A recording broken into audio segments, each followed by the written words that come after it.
কক্সবাজারের উখিয়ার বর্ধিত ক্যাম্প ২০। এই ক্যাম্পের চারপাশে রয়েছে পাহাড়, আর এসব পাহাড়ে আস্তানা করেছে মিয়ানমারের সন্ত্রাসী সংগঠন, আর মজুত করেছে মিয়ানমারের ভারী অস্ত্র ও গোলাবারুদ।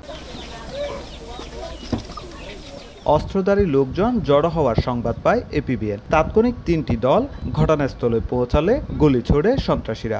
আত্মরক্ষার্থে এপিবিএন সদস্যরাও পাল্টা গুলি ছোড়ে। গোলাগুলির এক পর্যায়ে অস্ত্রধারী অনেকে পালিয়ে গেলেও আটক করা হয় ৪ জনকে। ওখানে ঘিরে ফেলার পরে আমরা আমাদের যে ফোর্স তারা দৌড়ায়, এই যে আমির হোসেন, জিয়াউর রহমান এবং সৈদুল আমিন এবং হারুনকে গ্রেপ্তার করে, এবং আমরা পরে মিলাই দেখি যে এরা যে লাশ যে মার্ডার হয়েছে তারা এজার নামে আসামি।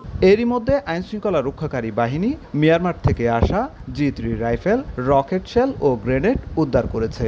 রোববার অভিযানেও এপিবিএন উদ্ধার করে মিয়ানমারের ভারী অস্ত্র SMG। এরা মুখোমুখি সংঘর্ষ করছে না, এরা যেটা করতেছে মানে টার্গেট কিলিং অথবা গুপ্ত হত্যা, হিট অ্যান্ড রান, এই পলিসিতে তারা কাজ করতেছে। সেটাও আমরা ইনশাল্লাহ প্রোটেকশন করার চেষ্টা করতেছি এবং আমরা সেটাও প্রোটেকশন করতে সমর্থ। নগদে ৫০০ টাকা বা তার বেশি পেমেন্টে পেতে পারেন ঢাকায় জমিসহ ২০ কোটি টাকার পুরস্কার।